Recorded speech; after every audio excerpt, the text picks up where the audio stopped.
spirit of SA's 12th step to carry the message. Members of the fellowship should bear in mind SA's 11th tradition regarding anonymity at the level of press, radio, TV, and films in the use of this tape. Anonymity to this extent is actually the practice of genuine humility. We are sure that humility expressed by anonymity is the greatest safeguard that SA could ever have. And I am a recovering sexaholic. This is our Thursday night meeting, and I'd like to introduce Jess as our speaker.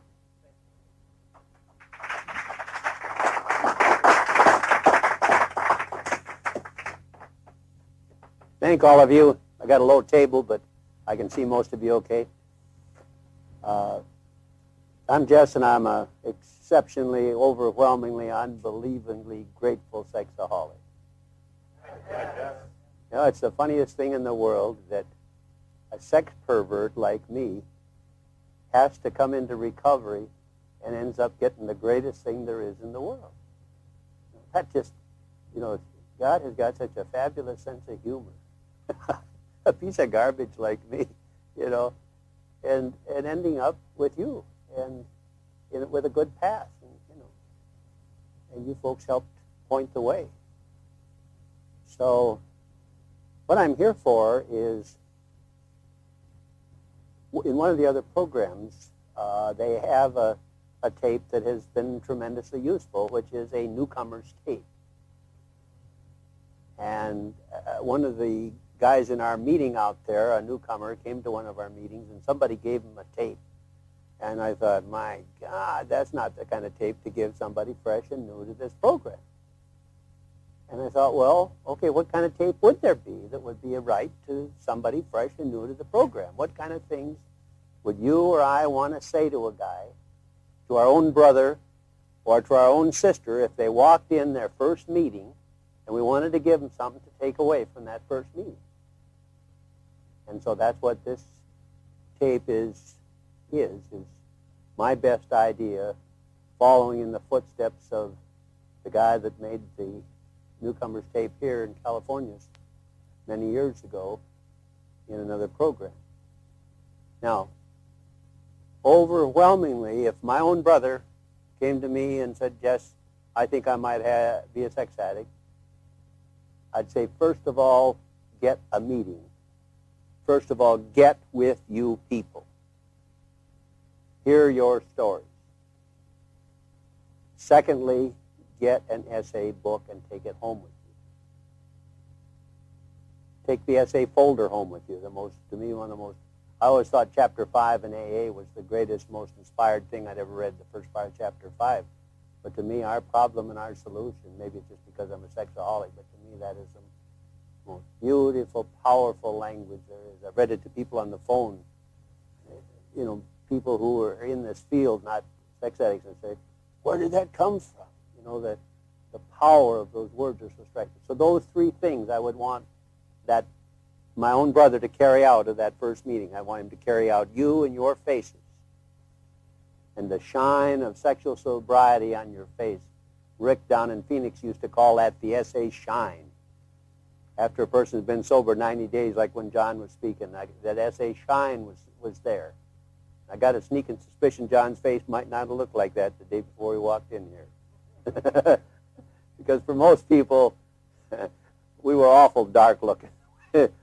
When we walked in here, the cloud of horror, really, at what we were doing just showed out. And also, to me, by and large, a person doesn't need to tell me that they've had a slip in this program. To me, the darkness of their face shows it. In fact, in Oklahoma City, we had one of our members was a member of the United Council of, he's head of the United Council of Churches, and came back from one of the International Council of Churches meetings, which was in Vancouver, and he walked into our meeting place, and I said to him, what's wrong with you? Oh, nothing, I'm just fine. And later, he confessed that he had lost his sexual sobriety at the International Council of Churches, and that's what that darkness was. But he didn't want to tell us because he thought he had to be a good example because of his profession for us. How can you be a good example looking like he was looking. But that's the kind of thing we understand. Like I say, that's why I would want my brother to see you people and see your faces and see what the warmth and love and what's in your eyes now that you're sexually sober. And then, like I said, want him to have the white book and the folder. But I'm going to tell him the other things that I'd like him also to have. And these are the things that we've found in our first 10 years of SA sobriety, first 10, 11 years. These are the things that we worked out. Many of us are isolated from each other in the sense of different.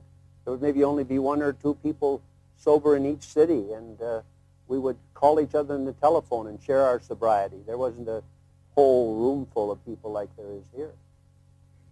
And these are the kind of things that we found out. The first thing that didn't occur to us at all is how far down we had gone.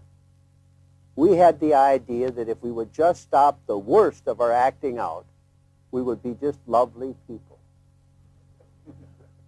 Dust us off a little and we're just beautiful. And all the problems with the law and the wife or the husband or, society that all go instantly away. We had just this little problem where we just kept acting out. And boy, it took us a long time. As we started to recover from our illness, it took us a long time to see how sick we were because of where we were now compared to where we were then. I had one of the examples of it in the first 30 days of the program. My son and daughter were both alcoholism counselors. I went to Oklahoma City from Phoenix, where I got the program, and they both looked at me after 30 days of sexual sobriety, no lust for 30 days, no acting out for 30 days. And they both looked at me and said, "Dad, you're different." I just couldn't conceive of it. What had I been before and what was I now? And I didn't conceive of how bad I was before, that they could immediately see some difference in their father. And it was a stunning thing to see how far off the mark I was. Because there's a tremendous progressiveness here. We start down a toboggan slide to hell, and then we just keep going further and further down, and each step is worse than the one before it.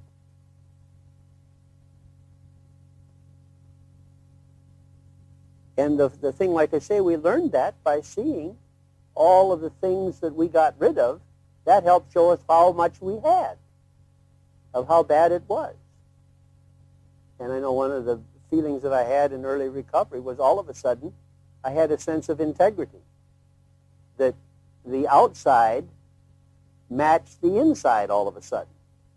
Whereas before, I put this phony front up, and I did, no way would I want anybody, I didn't even want to think about what was inside there.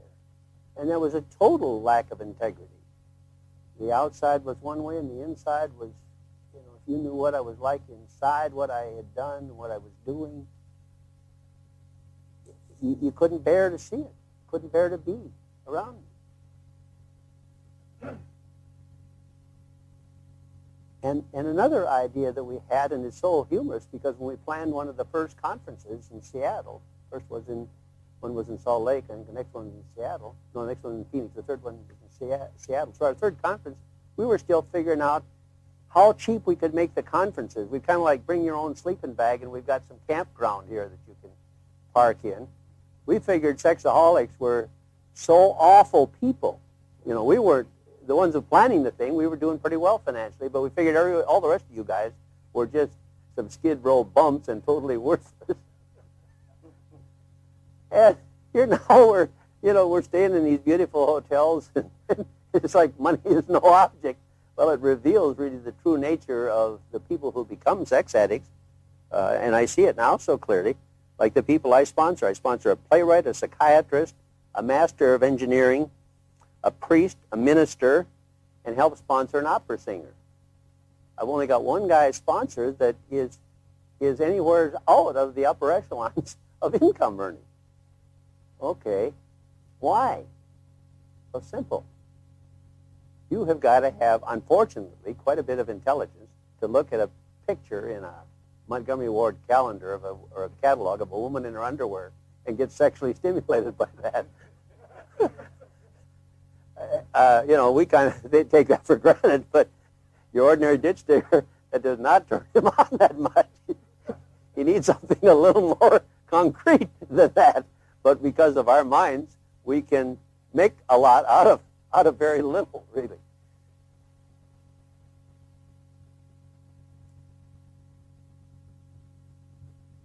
So up until about 10, 15 years ago, there was no answer for us.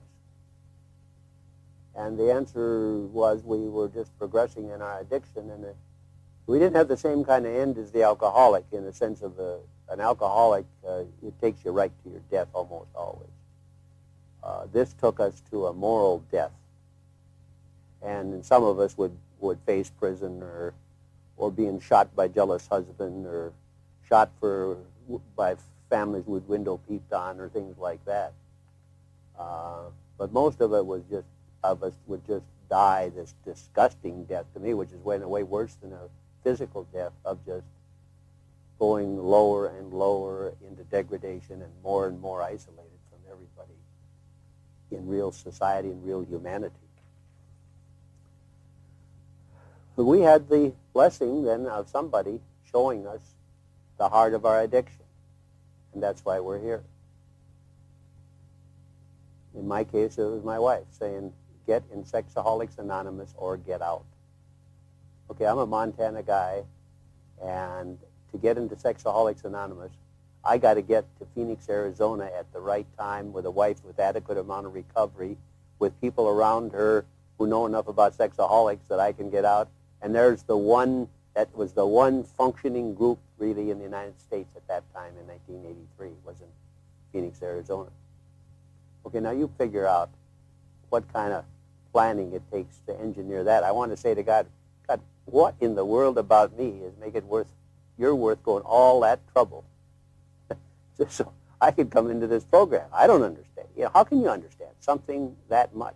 Well, my wife said, get in Sexaholics Anonymous or get out. And she gave me two telephone numbers. I called the first one in an essay folder.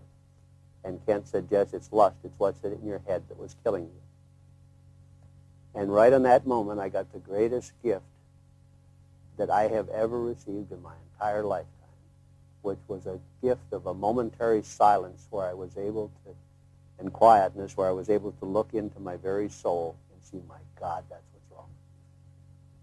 I had looked for everything else and had not found the answer I was looking for. But at 57 and a half years of age, I saw what was wrong with me. My God, that's it. And I need to come into this program. And I became sexually sober that moment. I didn't have to go to my first meeting either. At that time, I'd had 17 years of 12-step program. So I knew all of the other parts. I had all the other pieces of the puzzle.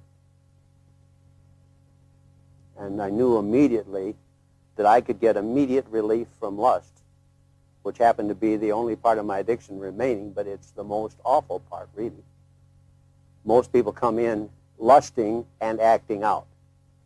I came in with almost 7 years of not acting out, but lusting every night and every day.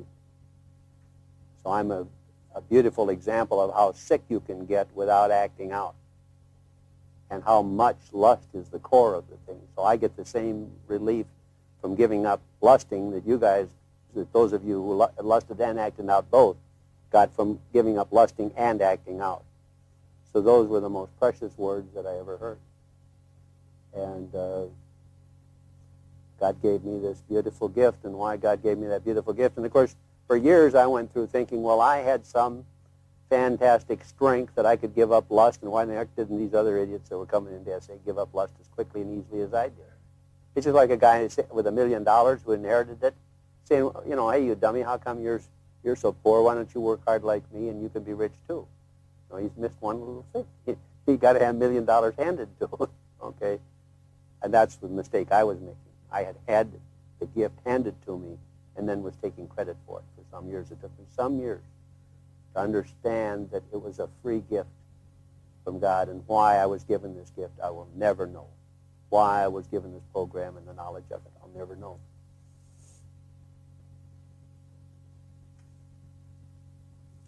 And one of the things that we will do, and I've seen a lot of people make this mistake, we come in here and say, oh my God, I'm not that bad. I'm not sick like those people with their awful stories. I can do this myself. You know, it's the famous television commercial, I can do it myself, mother, when the mother's trying to butt in and show the daughter how to bake a cake or whatever. And we say, I can do it myself. I'm not going to sit around with those greasy clowns and who are so sick they can't control themselves. I can control myself. I can do it myself. Okay, I spent 7 years doing that. And I say it does not work, and I don't know anybody who has been able to make it work. And that's from lots of years of experience. And when I was sponsored by the old AAs, I'm not an alcoholic, but a guy saw I was nuts. He just didn't know what the drug was. They told me about AA that if you drop out of AA, you're going to get drunk and die. I mean, the general people. Well, I saw, and I live in a relatively small town, 25,000 people, so I know a lot of people in Bozeman. And I saw people in Bozeman over the years drop out, and some of them died, but some of them didn't die. But I saw one interesting thing about it. They were really quitting using us as a resource after 6 months, a year, well, not 6 months, a year or two of sobriety, and then they say, oh, I'll do it on my own. But as I've watched those people they're still sober. But as I've watched them, I've learned a very interesting thing. It's like they're willing to settle for half a life. They got enough sobriety to take the heat off in terms of their conscience. But they didn't get the sobriety that I see people get who stay here and are willing to associate with each other and ourselves year after year after year. So there's a couple of ways of ducking this program. One is to write off, say, I can do it myself, and I've seen that doesn't work. Another one is say, well, I might need you guys for a while, but then I'll do it for myself. And that doesn't work worth a damn either.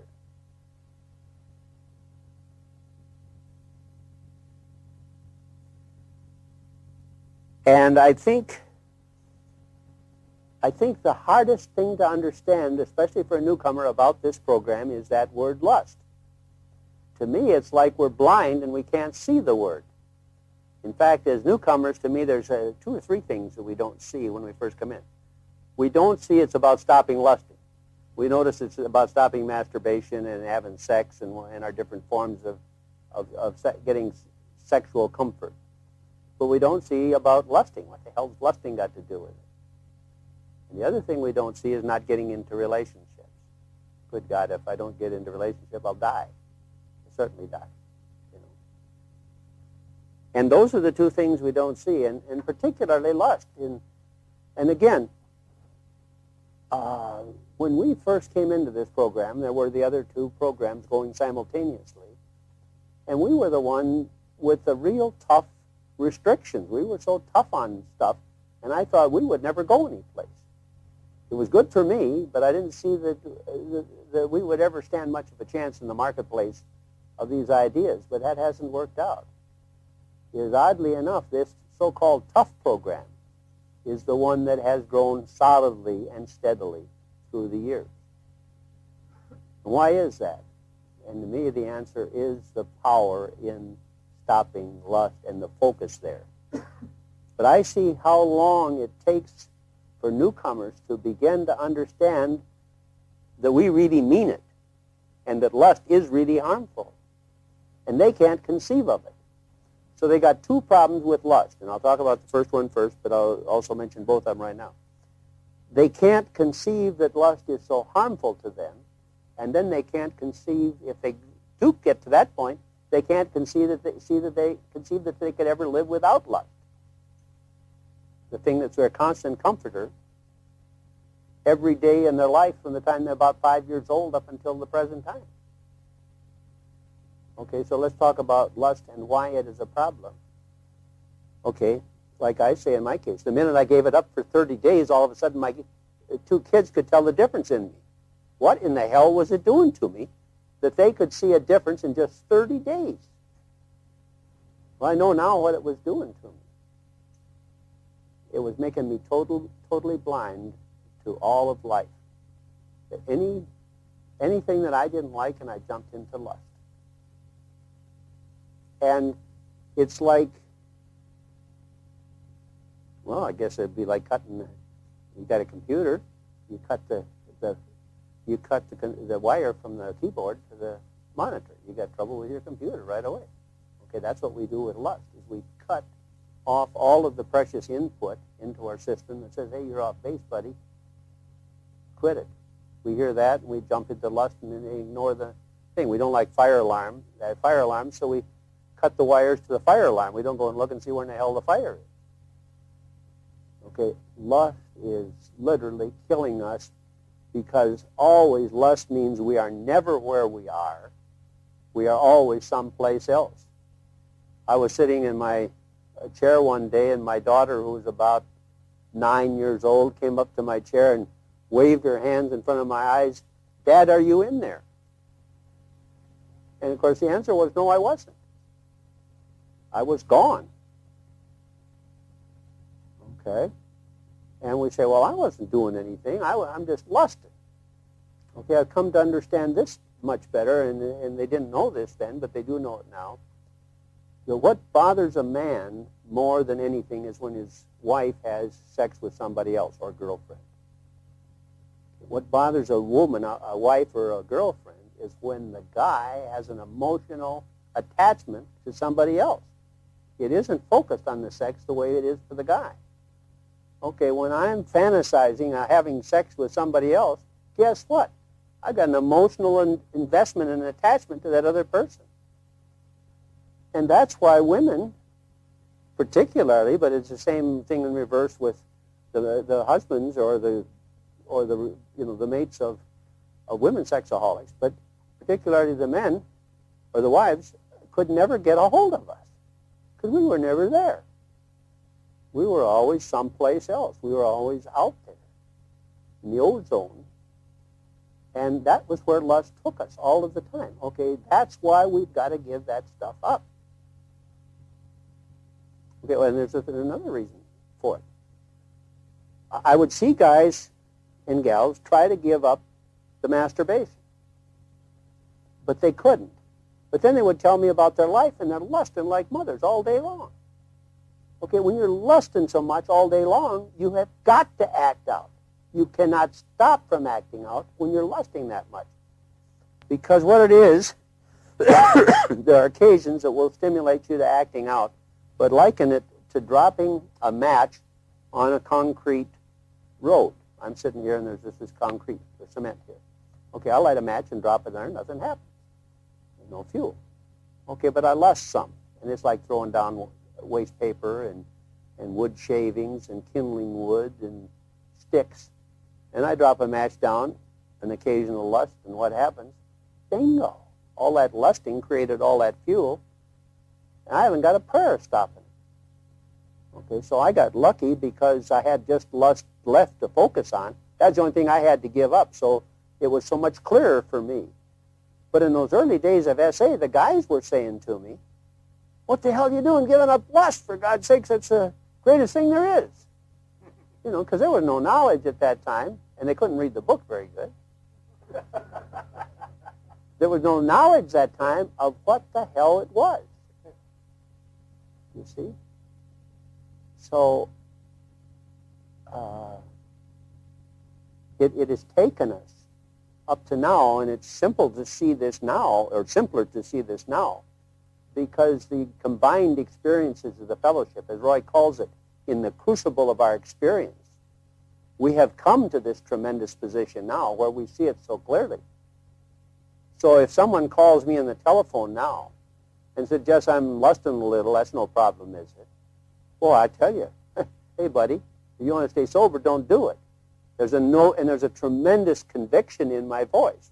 Okay, what happens if that guy says to me 7 years ago, yes, I'm lusting a little, that and the problem isn't, I'd say, well, God, I don't think I can get away with it, but maybe you can.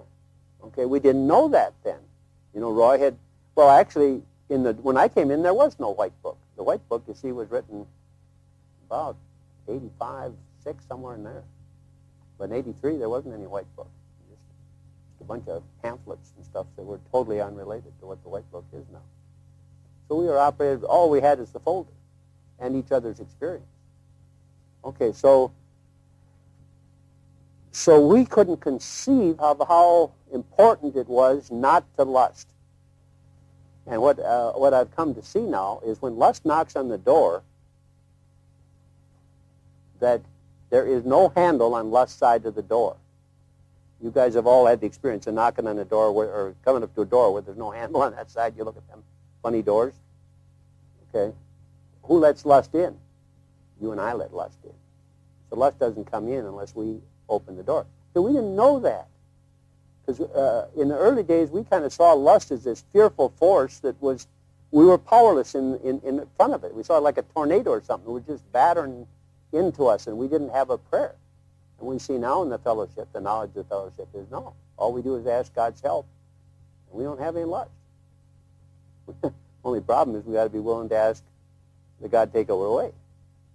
I had a beautiful example of that with a chocolate candy bar. I'm on a no eating between meals diet. I'm going to lose 20 pounds in 20 years. That doesn't mean I'm going to take that long, but it also means I'm not going to lose it next week. I'm going to lose it like I gained it, which is I gained 20 pounds in 20 years. I'm going to take 20 pounds off. I might take it all off 6 months from now. I don't know. But it's going to go in God's time, not my time. But anyway, so I don't eat between meals. So I know where heaven is. It's in a giant Hershey's bar. That's heaven. So my 2 grandkids are with us over Christmas, and here's one of their giant Hershey bars. And so I crack off a roll, and I look at it, and I said, oh, my God, I'm so stressed out. I need this. And the thought comes, you got to pray. I don't want to pray. I know my prayer will be answered. So I said, okay, you got to pray. Okay, God help me. So I took the candy and put it away in my candy box where I could eat it after a meal. And later on in the afternoon, the same thing happened to me again. Okay, that's the way it is with us on lust. We've been told here that if we'll pray lust away, we're protected against it. And we know that, and that's why we don't pray, because we know it will work. Okay? Okay, and then, like I say, then the other thing about lust is we don't understand we can't get away with it because it forces us literally to act out. And then we think, okay, how in the hell can we live a life without lust? You see, because most of us think of our sexual careers as being our sexual acting out. But the answer is you can't masturbate more than 5, 10, 20, 40 times a day. For whatever time that takes, you can't spend more than X hours sexually acting out, more like X minutes of sexually acting out, even in a total of your 18 waking hours or 16 waking hours. Okay, what are you doing in between time? And the answer is you're lusting. So the bulk of our thing is the thinking about sex, thinking about the consequences of sex, planning for sex, all of the lust, fantasizing in a moment's notice. When I first came in this program, I watched a guy drive into a house in Phoenix there in a side street, kind of a dark situation. I thought the guy stopped in there to have an affair with someone. The poor dummy was probably going, 99% of the time he's going home. But my sexual mind, no, that's lust. Everything is sexual, and it's all feeding the addiction. Okay, how can I live without that? And to me, this is the toughest thing that we offer the newcomer, the toughest difficulty we offer the newcomer, is we're saying that comforter of yours, that thing that you have relied on for comfort since you were 5 to 10 years old, all of your life up until now, incessantly, you have got to give up and get along without it. So it's just like we're standing on the edge of the Sahara Desert, and the guy's got his canteen of lust there, his water. Now I say that's false water, it's killing you. It's got poison in it. And I lay his canteen down and I shoot it full of holes. And I say, come on, we're going for a walk. And we walk out in the Sahara Desert. And I got my canteen over my shoulder with water jiggling around inside, real water. Because I've learned how to get real water out of my canteen. And he doesn't know how to get real water yet because he's new in the program. So he said, God, I'm thirsty, I'm dying. And I said, nobody, you do. But you got to get through it. Because that poison back there is killing you.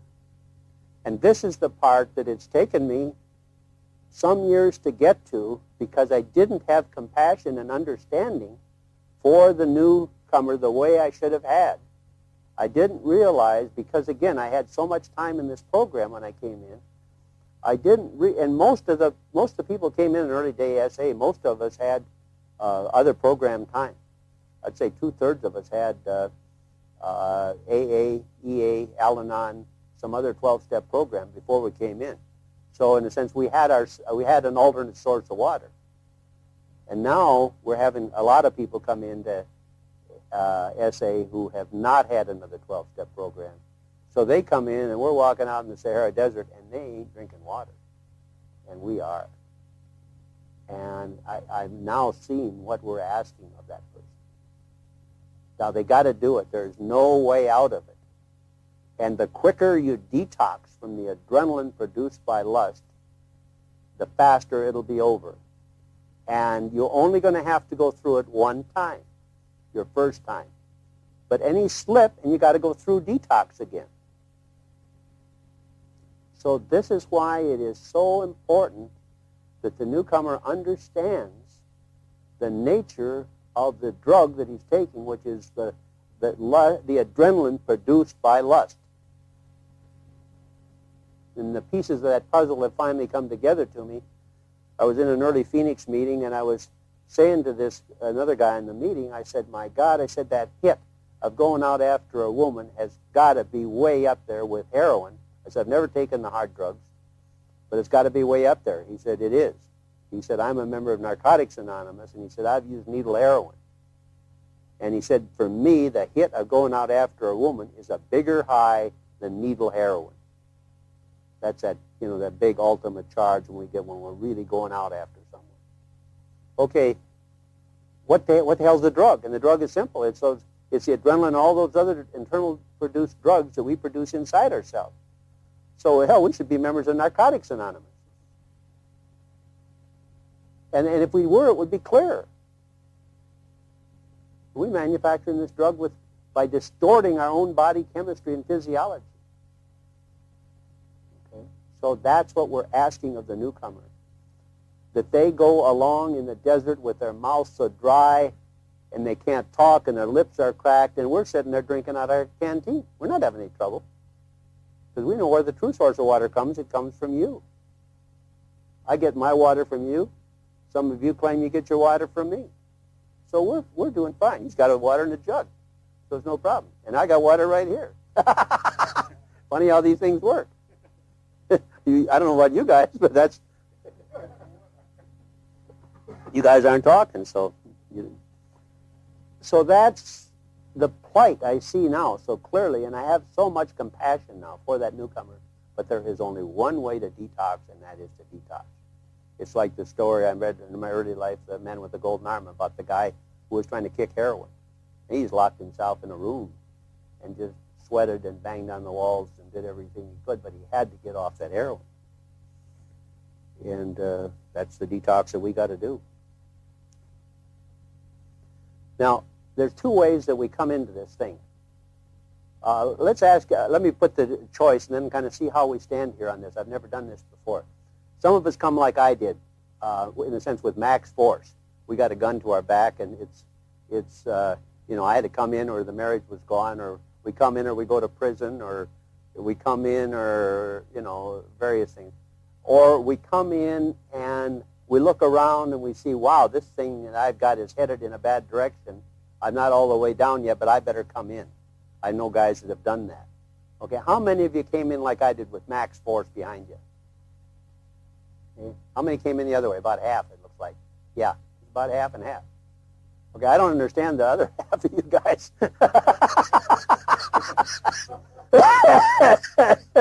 But more power to you. I'm glad there's so many of you. I wouldn't have guessed it that high. In fact, I'm really glad I did that. I've never done that before. I never heard of it being done. But God, that is just wonderful.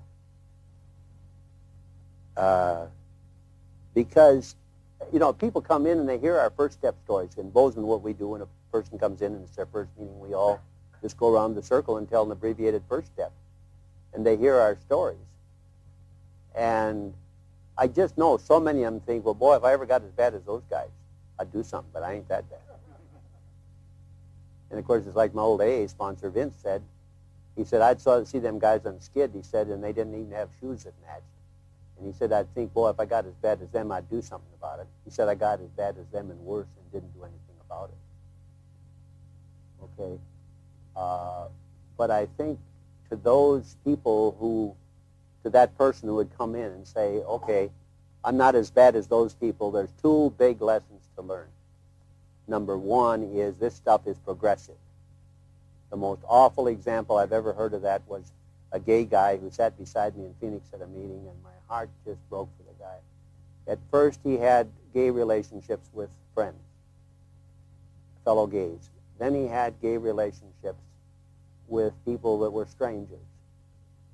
And then that kind of got old for him, because we sex addicts, we have so distorted sex that normal sexuality does not work for us because it doesn't give us as big a kick as we want. So then he went to having sex with people that were somewhat dangerous to get his kick. And when he walked into that meeting, he was to the point where he had to, somebody had to have a gun or knife on him for him to be able to have sex with him. Okay, now that is very, very dangerous. And that's it was the most horrible example I've ever seen of the progressiveness of our addiction. How it just takes more and more of the drug to get the job done. So I would want the newcomer to think about that aspect of our story. And then the other thing to think about is to see already what a big price we are paying in our lives, or paid at whatever level we came in, and then look at that and say, I don't want to pay that kind of price. I've watched some people come into AA with some very slight reasons. A friend of mine heads up a big law firm in Minneapolis, and he's a Catholic, and he was he was head of the society that encourages vocations among young guys to the Catholic priesthood. What's that order? There's a charitable organization that does that. I forget it. But anyway, he got too drunk one night and missed the meeting down in Northfield, 90 miles south of Minneapolis. And he said, hey, I've seen 2-3 times like that's happened. I must be an alcoholic, and he went to AA. Okay, that is a high-bottom alcoholic. Okay, but the fact that exists is such a hopeful thing, because everybody doesn't need to be as dumb as I was and have to try to get killed before they come in, and that's wonderful.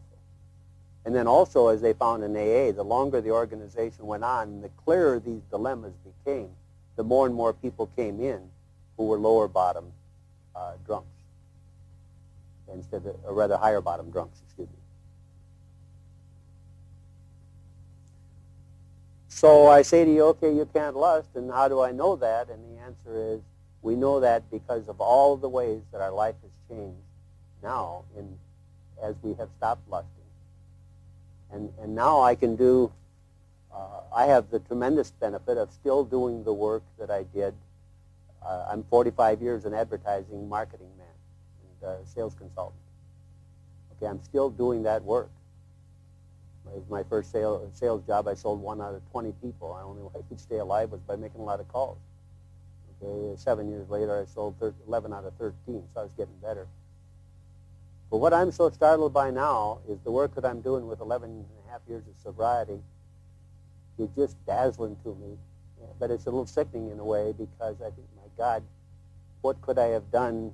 Well, I don't regret the fact. It's just dazzling to me.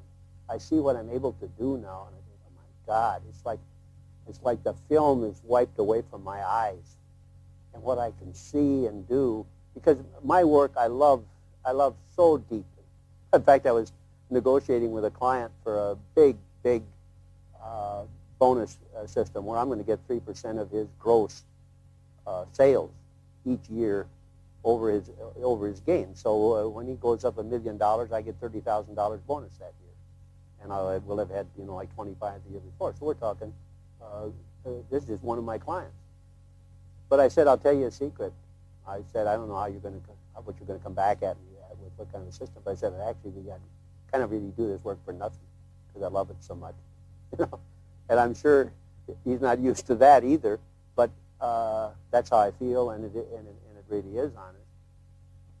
But it is just such a joy to be able to do the work I love with a tremendous clarity. And what's different about me? Only one thing. I haven't lusted for 11 and a half years. I haven't entertained lust. It's the only thing that's different. And everything that I had dreamed of in life is coming on to me already. There's a line in the big book that says, ahead of the promises, and it isn't talked about much, but it says if we are painstaking about our development before we are halfway through. Because so often we think on these spiritual programs that we got to get way out there or get way far advanced. But this program doesn't work that way.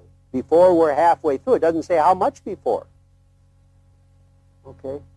We will know a new freedom and a new peace. So we will not regret the past nor wish to shut the door on it. We'll intuitively know how to handle things that used to baffle us. I walked in Barry's office this noon, and was talking to his wife a moment and intuitively solved a problem that she didn't even know existed. Okay? It's just a miracle to me. What's the difference? Just one thing. It's taken away lust. So what does lust do? It robs me of life. One of our guys in Bozeman was out playing ball with his kid. And about after 20 minutes, half an hour, the kid went running in the house, Mommy, Mommy, Daddy's playing ball with me it's been nearly 20 minutes or a half an hour. He couldn't believe it. Well, he looked back, and obviously he hadn't been able to play ball more than 5 to 10 minutes with that kid before. Okay, and it just made him sick to see himself and the way he was. But he needed the clarity of lust to be able to be patient enough to play with his son.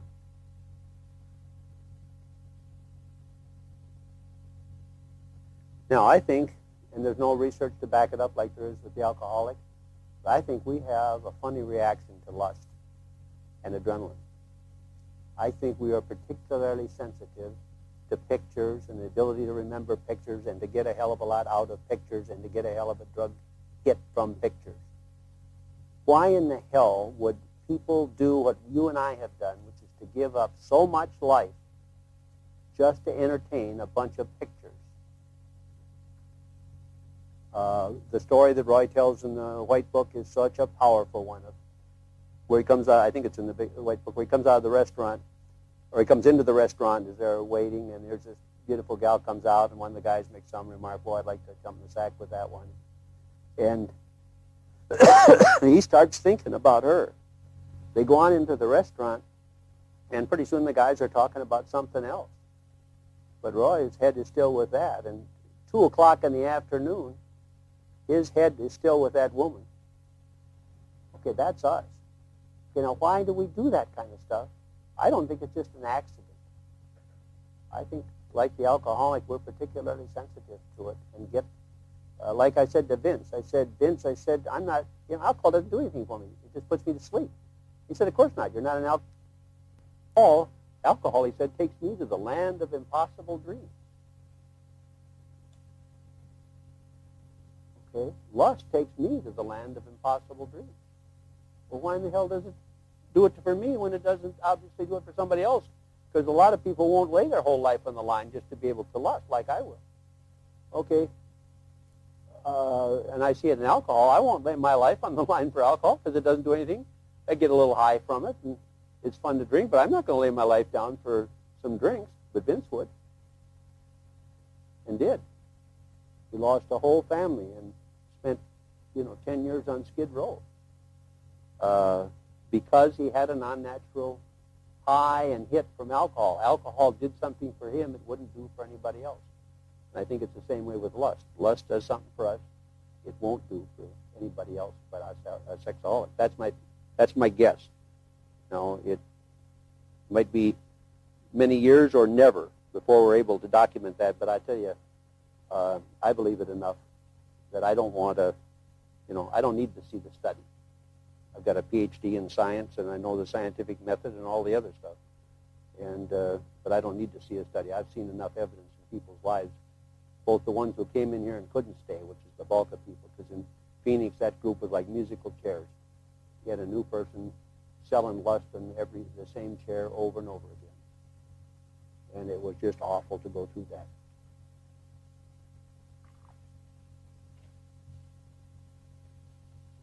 So I think we're lustaholics, and I don't think we'll ever change.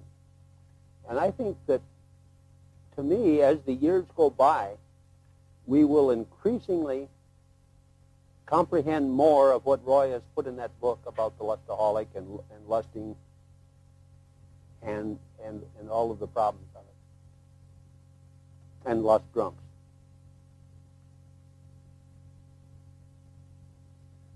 Now, when we come in, we can say, okay, these ideas maybe work. I'll go home and practice the program. You can't do that here. To me, you need a number of things to practice this program. First of all, I need you.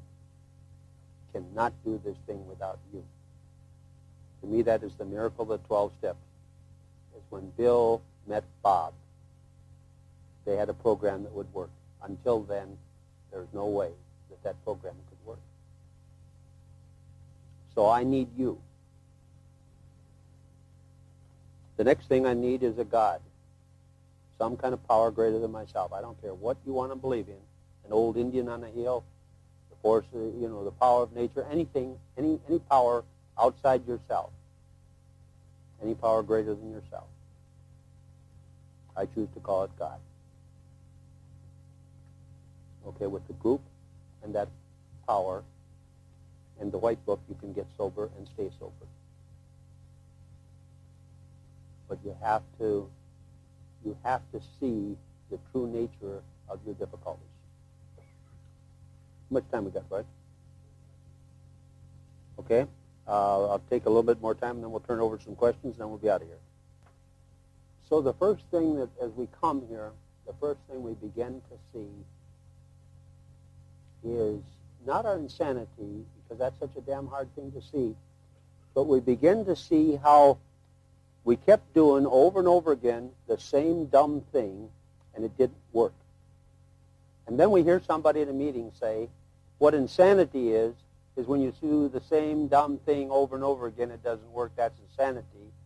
And all of a sudden, oh my God, yeah, that is. Okay? So then we see we're insane. Well, if we're insane, we're ready for the second step, is that there's a power greater than ourselves going to restore us to sanity.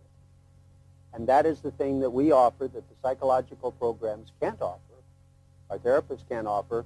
I don't think there's any of one of your therapists who can, their job is to bring us to a certain place, but it was just like Carl Jung sent Roland away and said, I can't do any more for you. You're a hopeless alcoholic, and there is no way that therapy can help you. The only answer is a spiritual experience of some kind, and that is what we have to offer here. We can help you see that you're insane. We can give you support, and we can point towards a higher power, God as you understand him, that can restore you to sanity. And we tried to find that power. Most of us did when we were acting out. Well, in a simple way. I prayed like a mother. I was a college professor and was abusing women college students when they'd walk in my office sexually. They didn't fortunately see it as abuse, but I would be sexual in ways with them that was inappropriate, and I would be, here I had at that time 5-7 years in a 12-step program.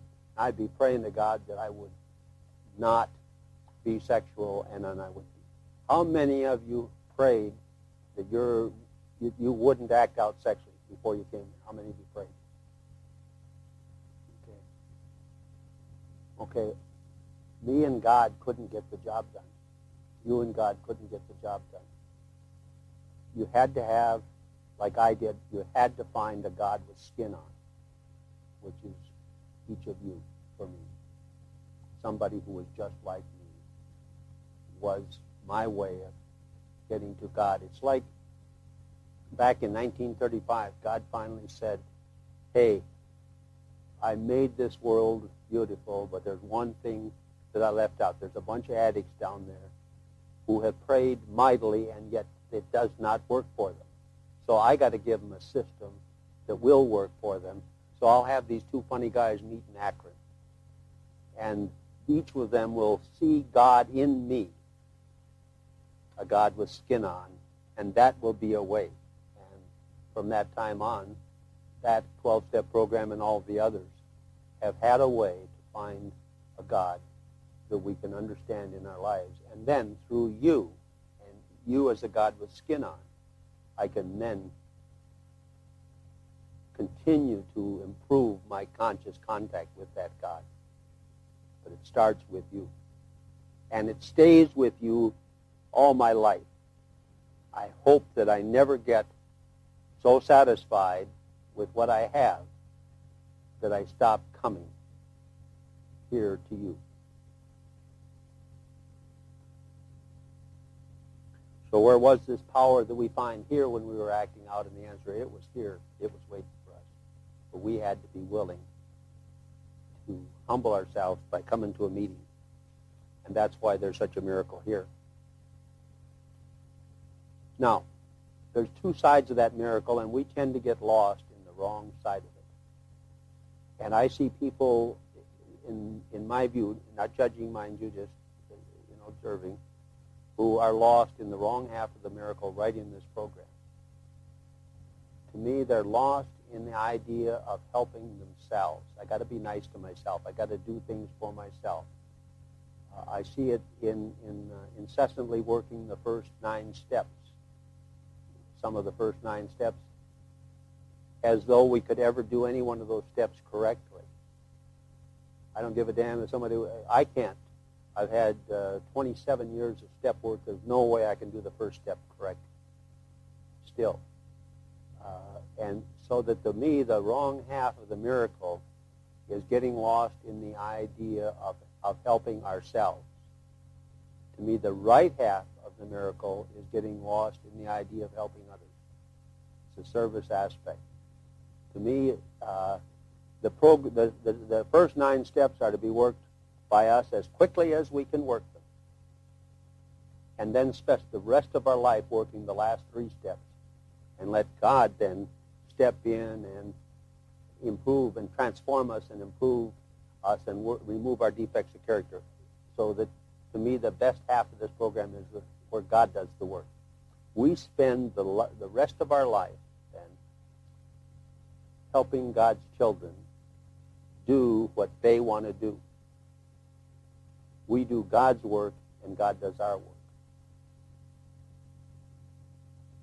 And to me, that is the half of the miracle that is important, that we get lost in that half. So if we will fulfill all the conditions of the 12 steps, we will have everything the 12 steps promise us. And the heart of those 12 steps is surrender. To abandon ourselves completely to this simple program. Here are these 12 steps, and they'll fit on a little card in our billfold. And yet that's the biggest thing there is in the world, is abandoning ourselves to those steps. Like, you can read it, and you can translate all 12 of those steps into just a few short words. The first step, I can't. The second step, God can. The third step, so let him. And then the next steps, I clean house. And the last step, the last 3 steps is I do God's work and God does mine. That's knowledge of God's will for me and the power to carry it out. That's practicing the principles. That's carrying the message. That's having a spiritual experience. It's continuing to take inventory. It's all of them. I do God's work and God does mine. We cannot fulfill those conditions. I've never seen anybody that fulfilled those conditions that wasn't transformed and changed radically. One of the earliest example I saw of this is I have a tape of a New Jersey AA convention, and it's a round table of people with over 25 years of AA sobriety. And as each of those persons just spoke just briefly around that table, it was so beautiful because there was so much, there wasn't a note of disharmony or difficulty or bitterness or any negative emotion in any of their voices. And their voices were clear. They rang like bells. Okay, why? Because as God loosens us up, our voice reflects that looseness.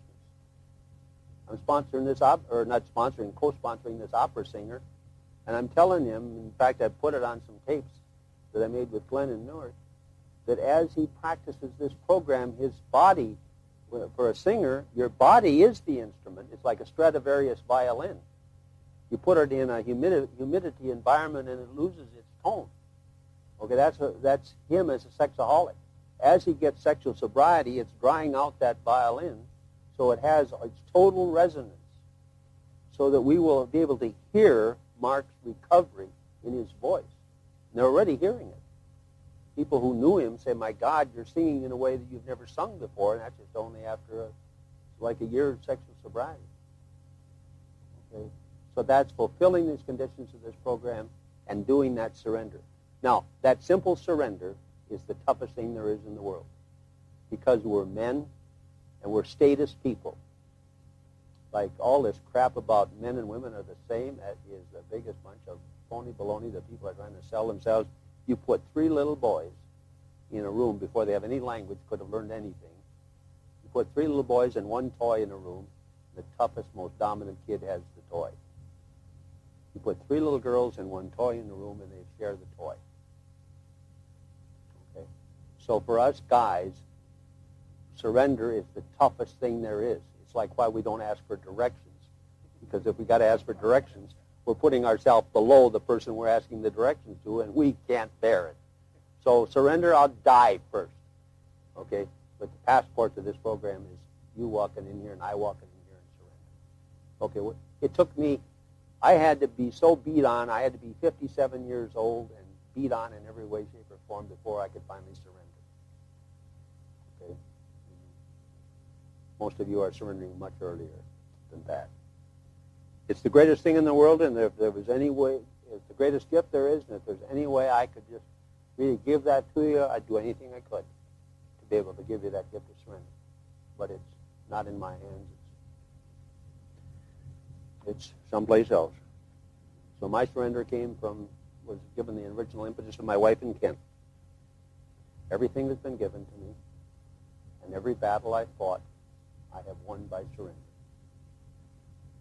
Now I'm just looking for God's will all day long, every day, as hard as I can, and going where I can.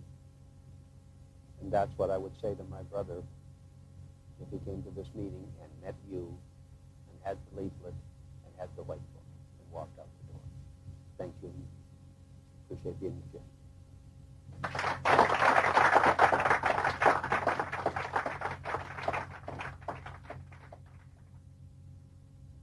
Anybody got any questions?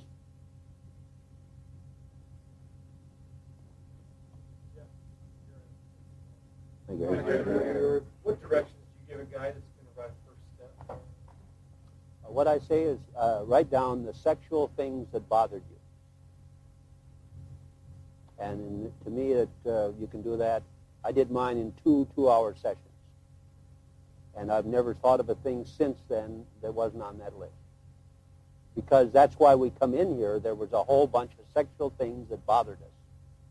Bothered the hell out of us. So it's not a hard thing to write those down. And guys who called me on the phone and they've had trouble with 5th steps.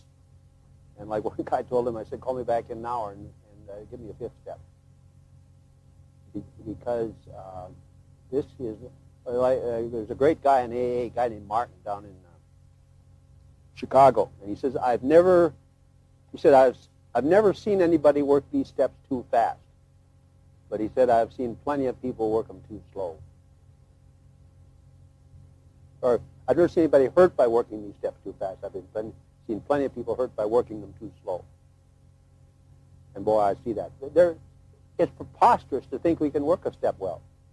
So to me, both Chuck and Clancy from AA say the same thing. Work the steps one time fast as you can, and then spend the rest of your life working 9, 10, or 10, 11, and 12. Yeah. Like we get stuck in a number of ways in the first 9 steps. I like what you're saying about work the 9 steps rapidly and spend the rest of your life on 10 to 12. Another one of those places where we get stuck is step 6, until we are entirely ready to have God remove these defects of character. And the entirely keeps us, I think, waiting a long time. Okay, and the end. Well, simple. The answer is we will never be entirely ready to have God remove all our defects of character. You're right, and the answer is we get more ready gradually. And the way we get more ready is working the steps. Because when I'm entirely ready to have God remove all my defects of character, he will, and I'll walk out on water across one of these rivers of yours. So, no problem. But the point is, the program says before we are halfway through. Okay, before we're halfway through, we still haven't worked that program, that step completely, but we're going to get all those rewards, because those rewards come to people who haven't worked completely either. You don't have to, like I say, when you work it completely, then you go into the fifth dimension or whatever the hell that is that they talk about. So no, one of the exercises I use when people are getting ready to work that step with me, I tell them to go to your meeting and tell why you're not ready. I don't want to give up my defects of character, because then I got to quit being a whiny, dependent baby. And I don't want to give up that beautiful kind of life that I've known all these years. So I tell them, you talk like that a while and see how foolish you sound. And I said, that'll help you get more ready than you are. And then he said, when you feel you're ready enough, then just humbly ask God to remove your shortcomings. But I think like all of them, there's no way we can. That's like I said there, that's being lost in the wrong half of the program. I got to do the steps right. That's ridiculous. I got to do the steps, period. I took the steps. I didn't take them right. I took them. And I've seen the people who took them get a hell of a lot better.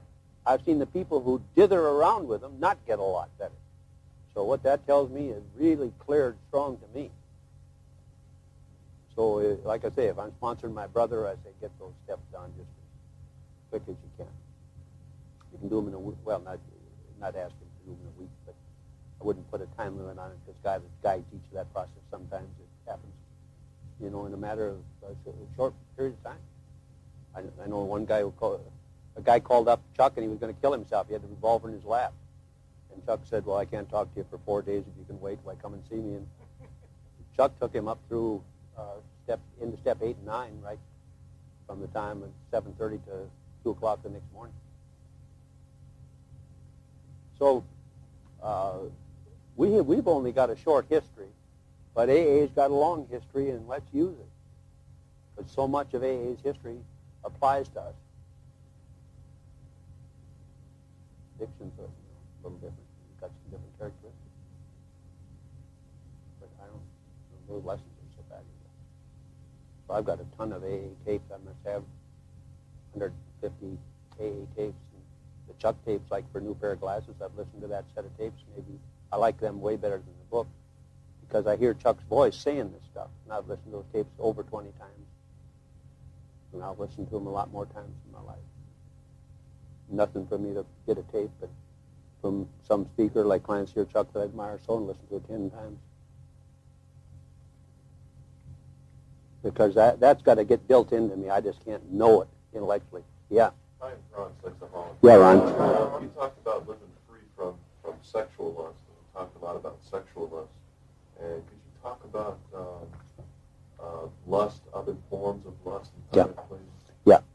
Yeah, one of the things I found about lust, Ron, one of the first things that opened my eyes to this is Gordon came through in our program from Galveston. And he told me about profanity sobriety. He's got a foul mouth, and his parents got on him, or his brother and sister got on him for his profanity. And I realized I was getting a hit from using profanity. There was a charge when I'd swear. So I said, okay, thank you, Gordon. I got to get profanity sobriety. So that was a lust kind of charge right in there. Well, then I saw I was getting a lust hit from driving fast, looking in my rear vision mirror, see if the police were following me. And it was also a lust to get there quicker than I should. So I got traffic sobriety. Well, then I found I over-abused it in the sense of I just would practically come to a screeching halt from the 50-mile zone to the 40-mile zone, and sometimes my family would be behind me driving in and practically run into me. They'd say, hey, dummy, be more moderate, because I'm an obsessive maniac. So I became more moderate about it. But now I see, Ron, that I can't ask for anything. I don't need to ask for anything. In my retirement, I was going to start a business as a marketing and advertising guy for some company. And instead, a guy came to me and asked for some sales coaching, a big insurance guy. And so that's what I've got a whole business of now. It just popped out of the ground in a total different direction than what I thought was good for me. So I found that, and I managed to find a family need for a bunch of money, and it disappeared. And I kind of had some ideas I was going to, use some of that in later retirement, and all of a sudden it went to help a learning disabled son and my wife do some things they felt were important. And I think, well, okay, God, you've got two things in mind for me.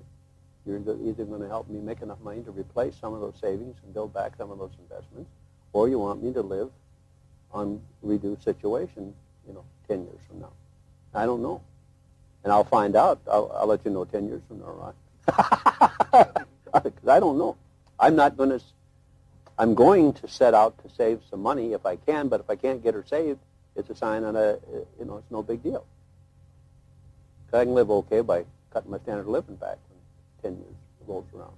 So that's how I approach it now. I can't want anything. I can't want this talk to be a success. I was kind of wanting to make a good talk, but then I realized, no, dummy, you're making a talk. And it might be good, it might not, no problem. Just make your damn talk and just be content with it. What is, and that's it. See? Yeah, because my wife was the one that widened that out. She said, lust is just a form of greed. It's wanting sexual stuff, but it's wanting money, wanting power, prestige, other things. Is that? Well, like I wanted some nice clothes when I went in business, so I bought a couple of nice suits from Nordstrom's when I was out here, and so I've got. And I just dress up some of the time during the day. I'm not like you guys, have to work, dress up every day, for work. So I 3 suits. Two suits and a top coat, or a sport coat, that's enough for me to dress up in. So if I want 10 suits, that's lust. Great.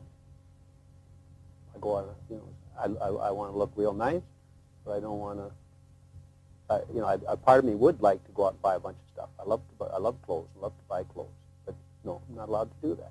But I'm allowed to look nice. So there's always that line there. And where's the line? God guides me. When I get in the wrong side of it, I feel terrible. When I'm on the right side of it, I feel beautiful. God, I love that feeling of feeling beautiful. Okay. I've exhausted your guys' patience, and you're tired, some of you. And I want to tell you just one final story. When I came into this program, shortly after I came in, I thought the epitome of restoring a marriage would be having great sex with the wife. It was reflecting the removal of all this history of sexual addiction, because I came through this thing with my wife, the wife, in fact, we've been married 46 years. And I had an experience the other day that showed me what this program is really about. My son and his ex-wife had a very bitter divorce, and so she had custody of his 2 children, and he hadn't seen them for 12 years. They were 1 and 2 at that time, and it's been 12 years since he's seen them. They're now 13 and 14. The boy is living with us. We've got guardianship of him, but the father was not allowed to see him. So we were negotiating with the very bitter ex-wife for the right for us to control the time that my son could see his kids, or the kids could see his son. So my wife made the presentation. She said, Jess, I can do this job best. And I said, you're right. And so I just sat and listened. And it was her and her therapist boyfriend. So at the end of my wife's presentation, the therapist boyfriend said, well, Jess, he said, how do you feel? I said, well, you heard how I felt. I said, my wife spoke for me. I said, we're one. And half an hour later, I heard my wife on the phone telling my other son that this guy said, how do you feel, Jess? And Dad said, hey, we're one. And hearing her say that about me after what I've done to her was the most beautiful thing that I can ever conceive of. And that makes, that sex that I had seen, it looked like the palest thing in the world in comparison with the feeling of seeing the tremendous, not just healing that's come about in the marriage, but the development into oneness, which is the hope and ideal, to me, of everybody in marriage, that there be that spiritual union and feeling between the husband and wife. And God, that was an unbelievable thing. It just happened, and then as I look back on it, wow. So that's the gift you guys gave me. Aren't you nice? Thank you. What a lovely Christmas present you gave me. Thank you very much.